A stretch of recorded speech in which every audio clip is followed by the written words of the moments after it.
오늘은 성령의 9가지 열매 가운데 이제 양선과 충성의 열매에 대해서 함께 살펴보도록 하겠습니다. 먼저 양선입니다. 양선이 무엇일까요? 양선이라는 말은 이 성령의 9가지 열매들 가운데 조금 단어적으로 조금 낯설게 느껴지시는 그러한 말일 수 있습니다. 우리가 일상생활에서 자주 쓰는 그런 말이 아니기 때문에 그렇습니다.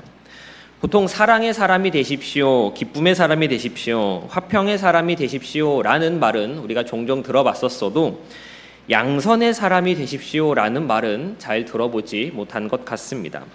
성도 여러분들께서는 양선의 사람이 되어야 한다라는 말을 접해본 적이 있으십니까? 그런데 이 양선은 성령의 열매들 가운데 하나입니다.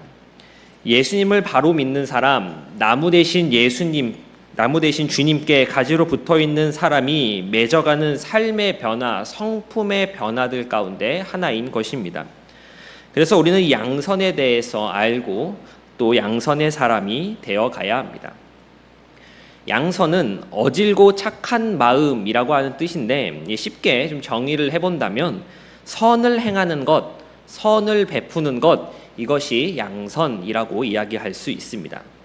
양선이라는 단어가 조금은 낯설게 보이셔도 뒤에 선자가 붙어 있으니 선을 행하는 그런 행동을 가리키겠구나라고 짐작하셨을 겁니다. 선을 행한다라는 측면에서 이 양선은 자비와 비슷해 보이는 부분들이 있습니다.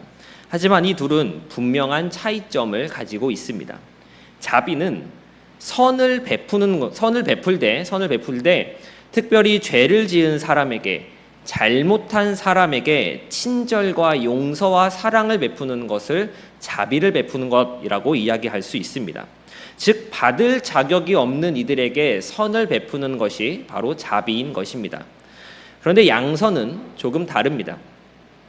양선은 선을 베풀 때 그 대상이 어려운 사람, 가난한 사람, 소외당하는 사람, 그리고 작은 사람들입니다. 그러한 사람들을 도와주어서 그들에게 위로를 얻게 하고 그들에게 힘을 주며 또 그들을 보듬어 주는 것입니다. 그렇게 양선은 선을 베풀 때 어렵고 힘든 이들에게 선을 베푸는 이것을 가리켜서 양선이다라고 이야기할 수 있습니다. 그런데 이렇게만 들으면 양선은 자비에 비해서 조금 가볍게 느껴지는 그런 생각을 할 수 있습니다. 우리가 이제 어린애들 학교 교과서만 보아도 어려운 이들을 도와주어야 한다라고 써져 있고 또 그렇게 가르치지 않습니까? 우리도 평소에 어려운 이들을 도울 때가 종종 있습니다. 그러나 성령의 열매로 이야기하는 양선은 그러한 일반적인 선한 행동, 어려운 이들에게 베푸는 일반적인 선한 행동에서 한 발자국 더 깊게 들어갑니다. 사람으로서의 도리나 의무 그 이상으로 베푸는 것, 그 이상으로 도와주는 것이 바로 양선인 것입니다. 이를 조금 더 쉽게 표현해 본다면 이 정도면 충분한 것 같은데, 이 정도면 할 만큼 한 것 같은데 그렇게까지 한다고? 라는 마음이 든다면 그것이 바로 양선이다라고 이야기할 수 있을 것 같습니다. 이를 좀 더 잘 이해할 수 있는 말씀이 이제 누가복음 6장 35절에 나옵니다. 예수님께서는 이렇게 말씀해 주셨습니다. 우리 누가복음 6장 35절 상반절 말씀만 한번 읽어보도록 하겠습니다. 시작. 오직 너희는 원수를 선하고 선대하며 바라지 말고 꾸어주라. 선대하며 아무것도 바라지 말고 꾸어주는 것, 이것이 바로 양선인 것입니다. 이 다른 사람들을 돕는 구제와 선행도 이 양선의 범주 안에 들어가 있다라고 이야기할 수 있습니다. 양선과 자비는 이러한 차이가 있지만 이 둘이 갖는 공통점도 있습니다. 그것은 이 양선 역시 우리의 본성, 인간이 가지고 있는 죄된 본성과 맞지 않는다라고 하는 것입니다. 둘 다 기본적으로 선을 베품이 전제되어 있기에 우리의 죄된 성품에 이것들은 부합하지 않습니다. 우리는 천성적으로 선하지 못하기에 악하고 이기적이며 철저히 자기중심적이기에 선을 베푼다는 것, 선한 일을 한다고 하는 것이 무척이나 어렵습니다. 그래서 선한 행동을 하는 것을 가리켜서 성령의 열매다라고 이름 붙이고 있는 것입니다. 우리가 예수를 믿고 선해지는 것, 우리가 예수를 믿음으로써 교회에 다님으로써 다른 어려운 이웃들을 도와주는 것, 이것들은 온전히 성령의 역사하심입니다. 그런데 세상을 살다 보면 착하다라고 칭송을 받는 부류의 사람들이 있음도 보게 됩니다. 분명 선을 행하는 것, 우리의 죄된 본성에 어긋나는 일이기에 선을 행하는 것이 결코 쉬운 일이 아닌데 세상에는 정말 착한 사람들, 선을 행하는 사람들이 있음을 보게 되는 것입니다. 이들은 매우 어질고 착한 사람들입니다. 선을 베푸는 것이 인생의 목적인 것처럼 살아가는 그러한 사람들입니다.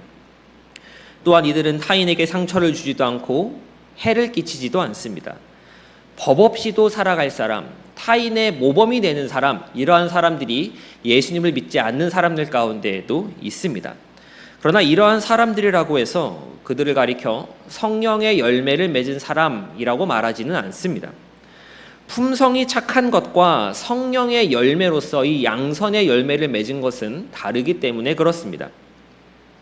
품성적으로 착한 사람, 남들보다 배는 더 착한 사람이라 할지라도 모든 사람에게 착하거나 또 언제까지나 착할 수는 없습니다. 또 겉으로는 착해 보인다 하여도 속으로는 분노나 스트레스로 인해 일을 가하는 경우들도 있고 원래는 착하지 않은데 그냥 착하게 보이기 위해 그러한 행동을 하는 경우들도 있습니다.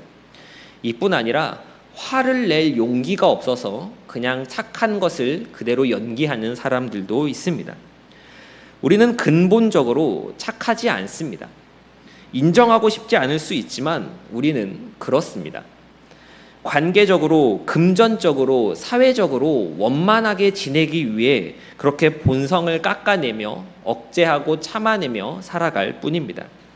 그렇지 않다면 어려운 이웃을 도와야 한다, 선을 베풀어야 한다, 착하게 살아야 한다라는 이야기를 어려서부터 학교에서 왜 가르치겠습니까?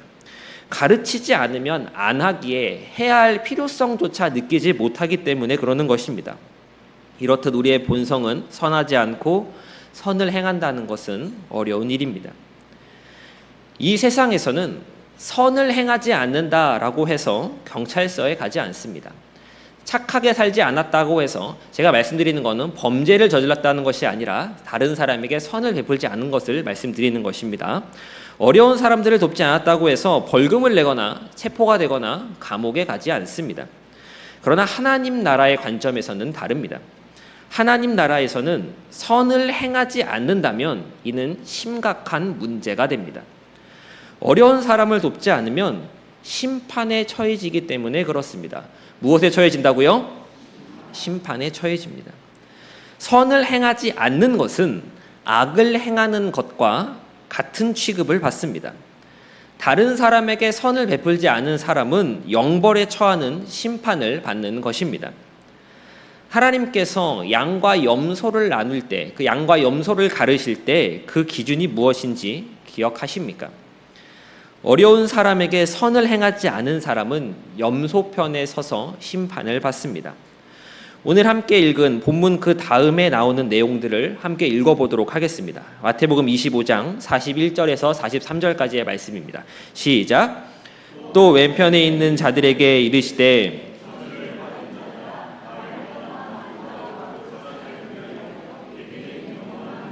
들어가라.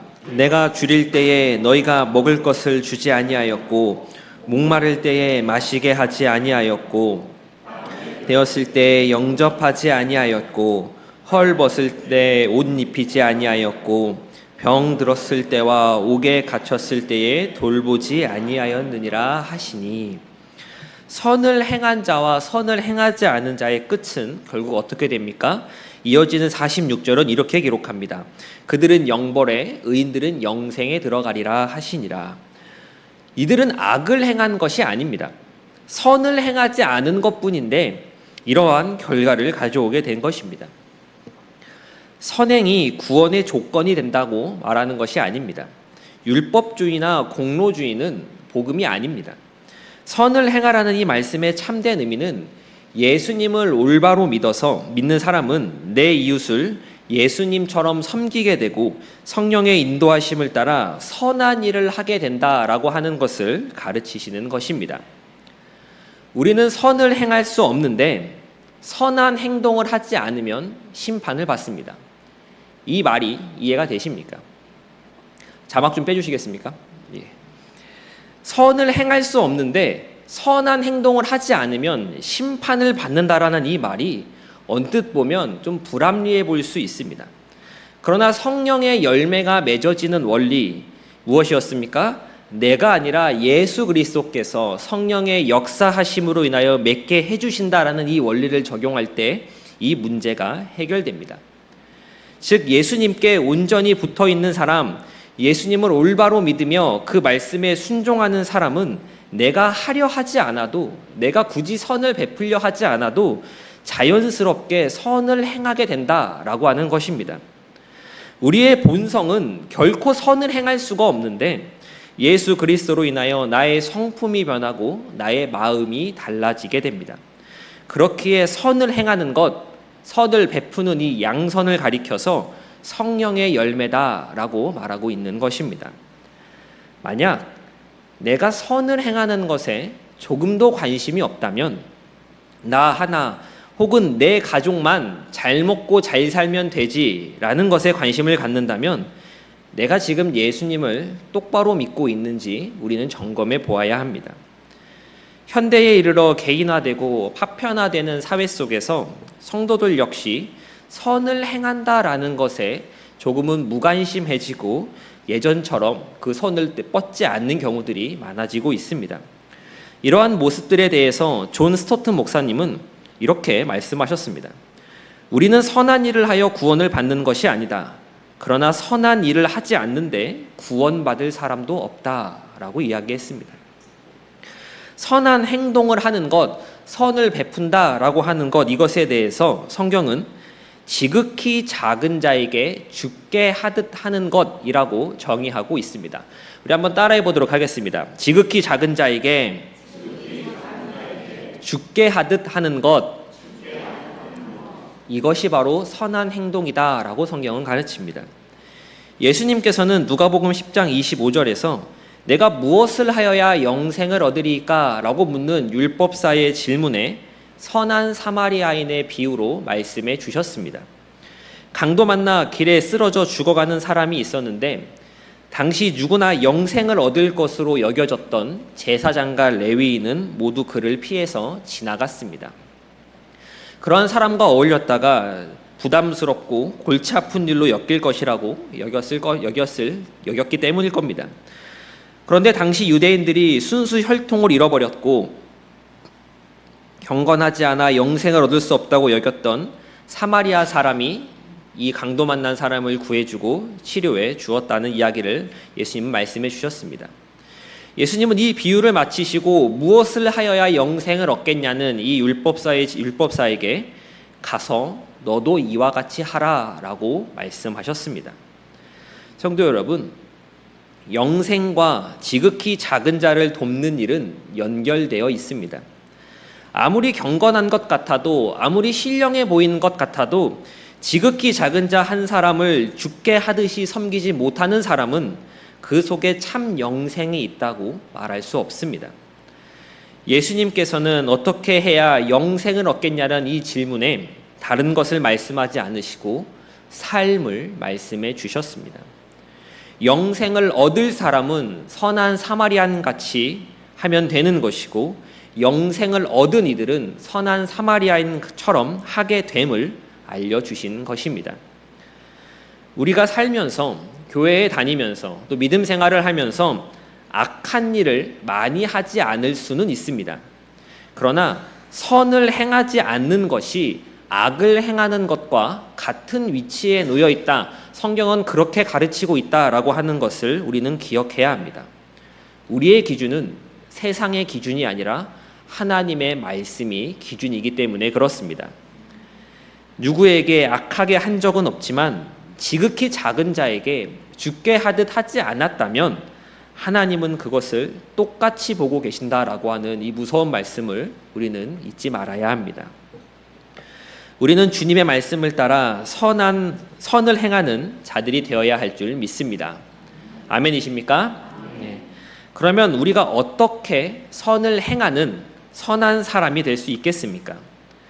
오직 예수, 오직 십자가, 오직 복음밖에 없습니다. 이를 붙잡을 때 오직 예수님 안에 거하며 참 포도나무 대신 예수님 안에 접붙여져 있을 때 비록 우리의 본성이 악할지라도 육신의 본성대로 살지 않고 주님의 마음을 갖고 선한 일을 행하는 놀라운 일들이 우리 삶 가운데 일어나게 되는 것입니다. 우리 안에 육신의 본성은 남아있지만 육신의 본성과는 전혀 다른 삶을 살아가게 되는 것입니다. 이것이 성령께서 우리 가운데 역사하시고 맺어가시는 양선의 열매입니다. 저절로 맺어지기에 나는 선을 행한 줄도 모릅니다. 나도 모르는 사이에 선을 행하고 있는 것입니다. 흔히 사람들이 선을 행하면, 착하고 좋은 일을 하면 자신의 행적이 칭찬받기를 원하거나 마음속에 이를 기억해 두곤 합니다. 하지만 양선의 열매를 맺으면 그렇지 않습니다. 이것이 인간적으로 하는 선행과 성령의 열매로서 맺어지는 양선의 중요한 차이입니다. 양선을 정리하면서 우리 데살로니가전서 5장 15절의 말씀을 한번 읽어보도록 하겠습니다. 시작. 삼가 누구에게 악을 악으로 갚게 하지 말고 서로 대하든지 모든 사람을 대하든지 항상 선을 따르라. 아멘. 이 말씀이 우리 마음 가운데 거하며 기도의 제목이 되어야 합니다. 누구에게든지 악으로 악을 갚지 않게 하시고 서로 대하든지 모든 사람을 대하든지 항상 선을 따르는 믿음이 되게 하여 주옵소서. 이 기도의 제목이 우리의 입술 가운데 늘 있어야 한다는 것입니다. 우리의 본성은 악하고 우리에게는 선한 것이 조금도 없지만 예수님은 능히 우리를 고치십니다. 우리를 고치셔서 예수님의 제자들로 만드시고 우리를 그렇게 선하게 만들어 가십니다. 주님의 은혜와 역사는 우리의 본성을 바꾸고 또 우리를 이끄신다라는 것을 기억하면서 양선의 열매를 맺어가시는 저와 여러분 되시기를 간절히 소망합니다. 이제 살펴볼 열매가 3개 남았습니다. 그래서 이번 주 하고 다음 주면 성령 열매를 마치게 됩니다. 이 살펴볼 열매가 3개 남았는데 그 가운데 이제 충성의 열매를 함께 나눠보도록 하겠습니다.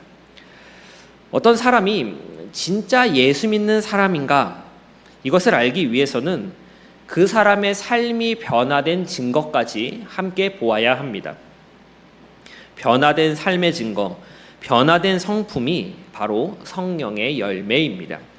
그렇게 성령의 열매는 그리스도인의 삶에 있어서 무척이나 중요한 부분들입니다. 충성이라고 하는 건 역시 성령의 열매로서 변화된 삶의 열매입니다. 충성의 열매는 우리가 진짜 그리스도인인지 아니면 그리스도인 척을 하고 있는 것인지를 말해주는 열매라고도 할 수 있습니다. 우리 함께 고린도전서 4장 1절과 2절 말씀을 함께 읽어보도록 하겠습니다. 시작. 마땅히 우리를 그리스도의 일꾼이요 하나님의 비밀을 맡은 자로 여길지어다. 자들에게 구할 것은 충성이니라. 우리가 이제 충성이라는 말을 들을 때 가장 먼저 떠오르는 구절이 이제 맡은 자가 구할 것은 충성이다라는 것과 이제 뒤이어 살펴볼 죽도록 충성하라라는 그 말씀일 것 같습니다. 고린도전서 4장에 나오는 이 충성이라고 번역된 단어는 이제 헬라어로 피스토스라는 말인데 믿을 만한, 신뢰하는, 신실한이라는 뜻을 가진 단어입니다. 우리는 대개 충성을 이야기할 때 교회에서 충성해야 합니다라는 것들을 이야기할 때 열심히 하는 것, 빠지지 않는 것, 잘 참여하는 것 정도로 이야기를 하며 사용하곤 하지만 성경에서 말하는 충성, 또 성령의 열매로서 말하는 충성은 끝까지 변하지 않고 믿음을 지킨다라고 하는 이 신실함의 의미가 조금 더 강합니다. 기독교 신앙은 역사적으로 수없이 사라질 위기들을 맞아왔습니다. 로마 황제의 권력, 유대교의 힘, 헬라 철학, 공산주의 등이 기독교를 박해해 왔습니다. 그러나 복음은 계속해서 퍼져나갔습니다. 개인의 믿음 역시 마찬가지였습니다. 이처럼 도중에 무너지지 않고 끝까지 나아가는 것, 한번 예수를 믿었으면 끝까지 믿는 것, 이것이 바로 충성인 것입니다. 세상에도 충성이 있습니다. 자막 좀 빼주시겠습니까? 오늘 자막이 잘 안 넘어가는 것 같습니다. 세상에도 충성이 있습니다. 직장에서 또 회사와 사장에게 해고의 두려움과 승진에 대한 기대로 충성할 수 있습니다. 그런데 세상에서의 충성은 조건적입니다. 좋을 때, 내게 이익이 될 때, 그럴 때 우리는 충성합니다. 하지만 그 직장에서 퇴직했다거나 사장이나 그 회사와 더 이상 연이 없어진다라고 한다면 사장이나 회사에 더 이상 충성할 사람이 누가 있겠습니까? 이에 반해 성령의 열매인 충성은 환경과 여건에 따라 변하지 않습니다. 시련과 위기를 만날수록, 어려움을 겪을수록 오히려 더 강해집니다. 이것이 성령의 열매로서의 충성이 가지는 특징입니다. 우리는 어떤 사람이 진짜 충성스러운 사람인가라고 하는 것은 좋을 때는 알아차리지 못합니다. 어려움을 당하고 시험과 유혹을 당할 때 이 사람의 믿음이 끝까지 가는 믿음인지 아닌지를 알 수 있게 됩니다. 그렇기에 성령의 열매인 충성은 어려운 고비를 지날 때 어려운 고비를 통과하면서 나타나는 열매라고 할 수 있습니다. 그렇게 만약 내가 지금 신앙생활 가운데 또 삶의 현장 가운데 어려움 가운데 놓여 있다면 지금 하나님께서 나에게 충성의 열매를 맺게 하시는구나 라고 여기셔도 결코 지나치지 않습니다. 사도 바울은 디모데에게 편지할 때 사명은 반드시 충성스러운 사람에게 맡겨야 한다라고 이야기하고 있습니다. 우리는 보통 일을 맡길 때 이 일을 감당할 수 있는 능력이 있는지를 먼저 보곤합니다. 그리고 나서 이 사람이 충성된 사람인지를 살핍니다. 그러나 성경에서 말하는 성경의 기준은 반대입니다. 그가 먼저 충성스러운지 변함없이 끝까지 믿음을 지키는 사람인지 이것을 먼저 보아야 한다라고 말합니다. 조금 능력이 부족해 보이더라도, 조금은 내 성에 차지 않는다고 하여도 그 사람이 정말 충성스러운 사람이라면, 그 사람이 정말 믿음을 끝까지 지켜내는 그러한 사람이라면 그러한 사람들이 사명을 맡고 또 그렇게 세워져 가야 함을 이야기하는 것입니다. 맡은 자가 구할 것은 충성이라고 성경은 증거합니다. 하나님이 우리에게 기대하시는 것은 맡겨진 일을 잘 해내는 것도 있겠지만 그보다 먼저 끝까지 변하지 않는 믿음을 갖는 것입니다. 마찬가지로 우리가 주님의 몸된 교회에서 어떤 일을 맡아서 하게 될 때, 주의를 맡아 감당하게 될 때 중요한 것은 중간에 그만두지 않는 것입니다. 힘들고 위기가 와도 하나님 앞에서 약속한 것들을 끝까지 지키는 자세를 가져야 합니다. 물론 여러 가지 피치 못할 사정들이 생길 수도 있겠지만 우리는 가장 기본적으로 우리의 생각의 가장 밑바탕에 내게 주어진 일은 끝까지 하는 자세를 견지하고 있어야 합니다. 이것이 충성의 열매를 맺은 사람이 가지고 있는 삶의 태도이자 신앙의 모습입니다. 그런데 사람을 어떻게 믿을 수 있겠습니까? 세상에 끝까지 믿을 수 있는 사람이 누가 있겠습니까? 나는 믿음을 끝까지 지키고 싶은데 그렇지 못해 넘어지는 경우들도 있을 것이고, 또 정말 충성스러운 사람이라고 생각했지만 어려움이 닥쳐왔을 때 배신하는 그러한 사람들도 우리 주변에 있습니다. 사도 바울 역시 사람을 믿을 수 없다라고 하는 것, 끝까지 믿음을 지켜나가는 것이 어렵다라고 하는 것을 사도 바울은 잘 알고 있었습니다. 그렇게 맡은 자들에게 구할 것은 충성이다라고 말하기 전에 먼저 이렇게 이야기를 한 것입니다. 우리 고린도전서 4장 1절과 2절 말씀을 다시 한번 읽어보도록 하겠습니다. 시작. 사람이 마땅히 우리를 그리스도의 일꾼이요 하나님의 비밀을 맡은 자로 여길지어다. 그리고 맡은 자들에게 구할 것은 충성이니라. 아멘. 사도 바울은 그리스도의 일꾼으로 여기라는 것과 하나님의 비밀을 맡은 자로 여기라는 것, 이 두 가지를 먼저 말합니다. 그리고 이렇게 맡은 자들이 구할 것이 무엇이라고요? 충성임을 이야기하고 있습니다. 그리스도의 일꾼이다라고 이야기할 때 이 일꾼에 해당하는 단어는 주로 단순 반복 노동을 하는 일꾼을 가리킵니다. 단순 반복 노동의 일꾼입니다. 보통 이 말을 쓸 때 해당하는 이제 단어가 배를 젓는 사람들, 배 밑창에서 이제 배를 나아가게 하는 일꾼들이 여기에 해당합니다.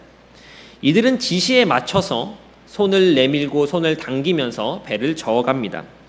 이를 통해 생각해 볼 때 그리스도의 일꾼이다라고 하는 것은 그리스도의 지시에 맞춰서 그 명령에 따라 행하는 사람이라고 우리가 생각해 볼 수 있습니다.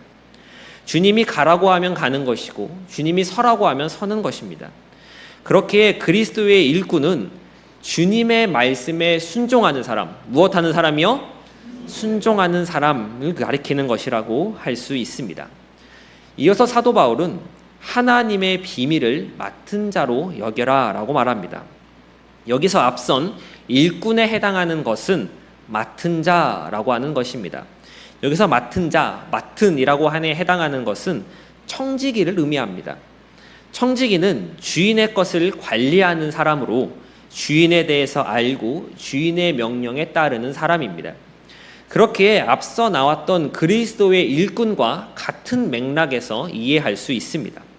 종합해보면 사도 바울은 먼저 그리스도께 순종하고 말씀에 순종하는 자들이 되어서 먼저 그러한 자들이 되어서 끝까지 변하지 않고 믿음을 지켜가기를 구해야 한다라고 이라는 말을 전하고 있는 것입니다. 사람은 믿을 수 없습니다. 그러나 그 사람이 말씀에 순종하며 자신을 그리스도의 일꾼이요 하나님의 비밀을 맡은 자로 여길 때 그 사람과 함께 하시는 예수님을 보며 그 사람을 믿게 되는 것입니다. 그래서 주님과의 관계가 곧 충성이라고 이야기할 수 있습니다. 충성스럽다. 이 충성스러움의 핵심은 그 사람의 성품도 아니고 그 사람의 의지도 아닙니다. 오직 예수님과의 관계입니다.